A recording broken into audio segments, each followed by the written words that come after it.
बड़ी खबर है। स्वर कोकिला लता मंगेशकर का निधन हो गया है।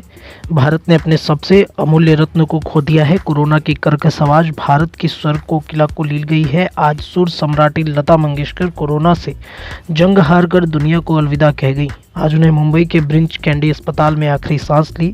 92 साल की लता जी की 8 जनवरी को कोरोना रिपोर्ट पॉजिटिव आई थी, जिसके बाद उन्हें तुरंत अस्पताल में भर्ती कराया गया था। उनके भर्ती होने की खबर भी 2 दिन बाद 10 जनवरी को सामने आई थी। उन्होंने कोरोना और निमोनिया दोनों से 29 दिन तक एक साथ जंग लड़ी। उन्हें ब्रिंच कैंडी अस्पताल के आईसीयू में रखा गया था। लंबे समय से लता ताई का इलाज कर रहे डॉक्टर प्रतीक समधीन का देखरेख में ही डॉक्टर्स की टीम उनका इलाज कर रहे थे। इलाज के दौरान उनकी हेल्थ में सुधार भी देखा जा रहा था।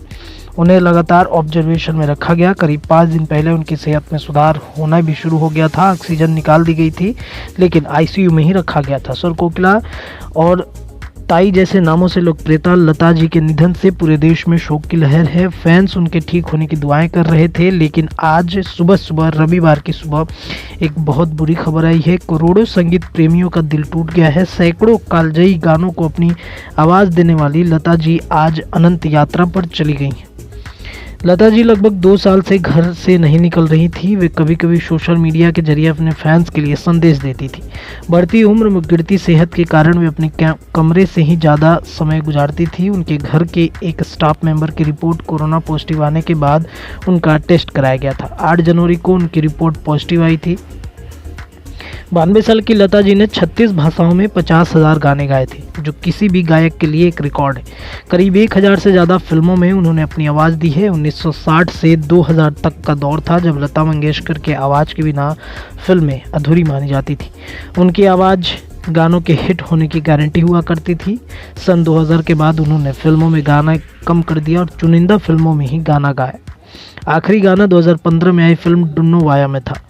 करीब 80 साल से संगीत की दुनिया में सक्रिय लता मंगेशकर का जन्म 28 सितंबर 1929 को मध्य प्रदेश के ही इंदौर में हुआ था। 13 साल की छोटी उम्र में 1942 से उन्होंने गाना शुरू कर दिया था। लता जी के पिता स्वर्गीय दीनानाथ मंगेशकर संगीत की दुनिया और मराठी रंगमंच के जाने माने नाम थे। उन्होंने लता जी को संगीत की शिक्षा दी। 5 भाई बहनों में सबसे बड़ी लता जी, 3 बहनें आशा भोसले, उषा मंगेशकर, मीना मंगेशकर और भाई हृदयनाथ मंगेशकर। लता मंगेशकर को 2001 में संगीत की दुनिया में उनके योगदान के लिए भारत के सर्वोच्च नागरिक सम्मान भारत रत्न से नवाजा गया था। इसके पहले भी उन्हें कई सम्मान दिए गए थे, जिसमें पद्म विभूषण, पद्म भूषण और दादा साहेब फाल्के सम्मान भी शामिल थे। कम ही लोग जानते थे कि लता जी गायकी के साथ संगीतकार भी थी और उनका अपना फिल्म प्रोडक्शन भी था, जिनके बैनर तले बन फिल्म लेकिन थी।